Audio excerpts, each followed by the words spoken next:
Hi everyone, Max and the Millions, chapter 30. Recognise this? Mr. Pitt placed the tiny model castle on the desk in front of Max and Sasha. They were in his brand new office, which had big panes of glass overlooking the school grounds. You could see the builders outside scrubbing puddles of UPVA glue off the grass. I found it on Mr. Darrow's desk. Know what it says on the bottom? He held up the castle. Mr. Darrow, I understand. Max. Shall I read it again?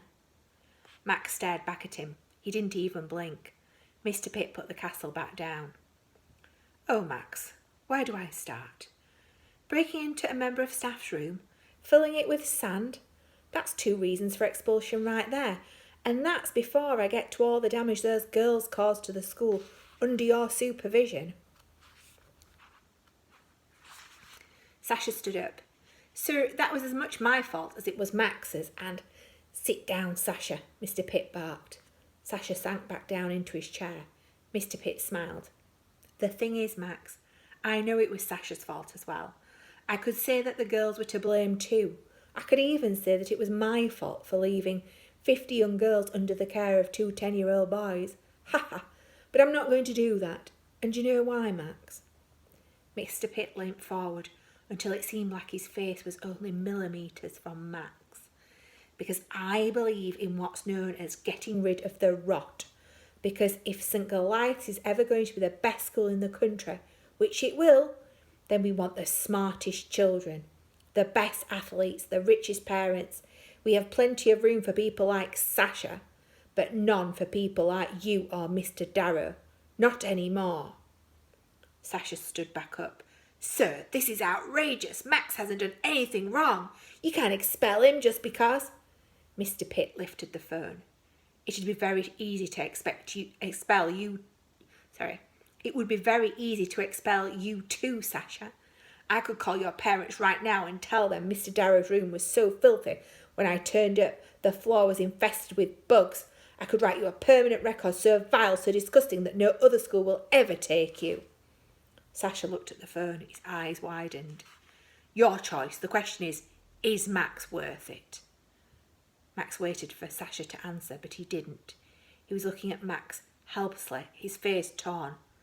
Sasha, said Max. Sasha looked away, then quietly sat down. Mr. Pitt laughed. Excellent choice, Sasha. Why lose your place at St. Goliath's for someone like Max? By tomorrow it'll be a distant memory, just like Mr. Darrow. Max stared at Sasha in disbelief, but Sasha wasn't looking at him anymore. He was staring at the floor. His face burned red under the hood of his onesie. Mr. Pitt took a deep, satisfied breath. Soon the last traces of Mr. Darrow will be gone. I've already cleared that old bedroom and every inch of it is sitting in the bins waiting to be destroyed. I tell you, it's not been easy making St. Goliath's perfect. The pit buildings cost so much that there's no money left to pay the builders. But I'm not worried about small details like that.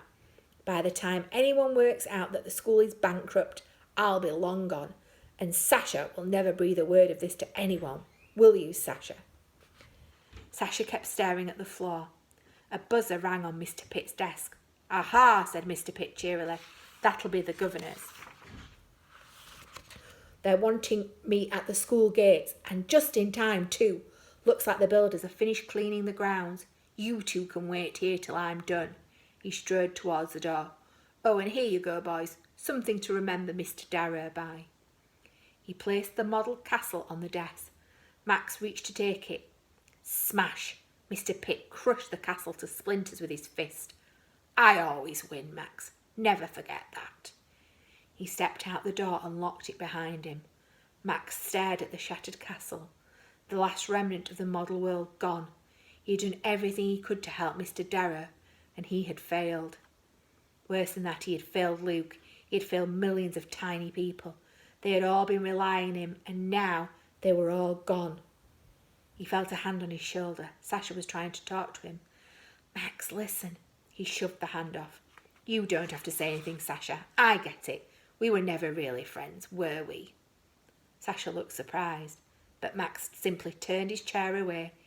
It's fine, I understand. You go your way, I'll go mine. Max closed his eyes and waited for the old silence to settle over them once again, the one that had always signalled the end of their conversations in the past. But the silence didn't come. Sasha swung his chair back around. How can you say that? How can you say we're not friends? He cried. Max was shocked by how hurt Sasha looked. But I told you, Max, when I say I'm friends with someone, I mean it. He grabbed Max's index finger and crossed it over his own. Friends, remember? Max was confused. But you sold me out to Mr. Pitt. Sasha rolled his eyes. Are you kidding? I never sold you out to that idiot. I was buying us time. He heaved Max out of his chair. Didn't you hear what he said? He said Mr. Darrow's room was filled with bugs. He was talking about the tiny people. He was standing right in front of the greatest invention in the history of mankind, and he didn't have a clue, which means they'll be in the bins. They're still alive. We can still save them. Max's face fell. But how? Pitt's locked us in and... The door burst open in a shower of wood. Max yelped and flew behind a chair. Hi, guys, said Joy. She rode astride the wooden statue of St. Goliath, which was held aloft by the Sparkle Pony Summer Club. The girls all looked the worse for wear after their sugar bender, but apart from a few who twitched beneath foil blankets, they were ready for action. Joy, girls, said Max in disbelief. What are you doing here? Joy jumped off the statue. We've come to get you and Sasha out of here and help you save the floor people. Max's eyes boggled. You know about the floor people? Joy twisted one foot into the carpet. After you ran into the boarding house, Sasha told me everything about Mr. Darrow's room and Luke and what the two of you have been up to. I'd never have done what I did if I'd have known. So Sasha and I came up with a plan to trick Pitt and save the tiny world. She knows where he took the bin bag, Max, said Sasha. Let's go. He tried to drag Max out of the room, but Max pulled back. No, I can't let you do this. Don't you realise how much trouble you're in? You've broken down Pitt's office door. You'll all be expelled. He stepped away from the others. You still have a chance. Let me go and save the floor people all on my own. I'll take responsibility for everything. Sasha shook his head. We're doing this together. But no. Sasha grabbed him again. You're my best friend. You're the one who showed me that small things matter, to never hurt a fly. I don't know about any of that. I didn't know about any of that before I met you, Max. If you're doing this, then so am I. Joy grabbed their hands too. Me too. Max looked at Sasha and Joy.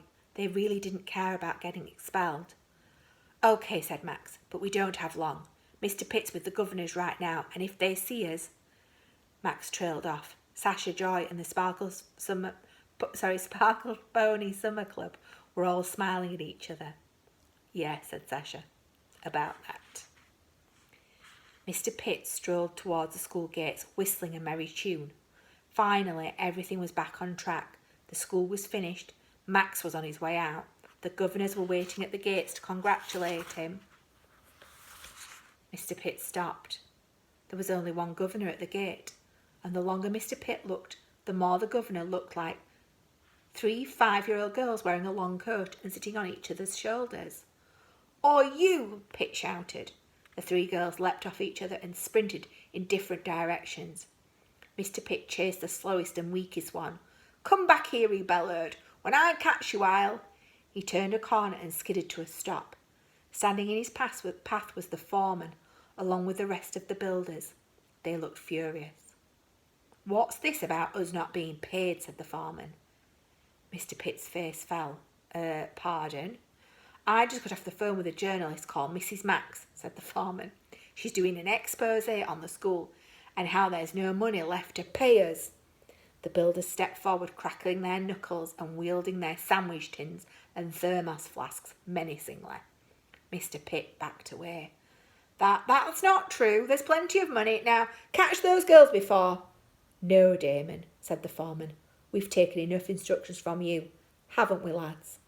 The builders grabbed Mr. Pitt and started dragging him backwards. Mr. Pitt struggled feebly. Let go! Get your hands off me! just before he was dragged behind the cricket sheds and pummelled mercilessly with sandwich tins and thermos flasks, Mr. Pitt looked up to the windows of his brand new office. He could just make out Max and Sasha standing beside the Sparkle Pony Summer Club. They were all waving at him.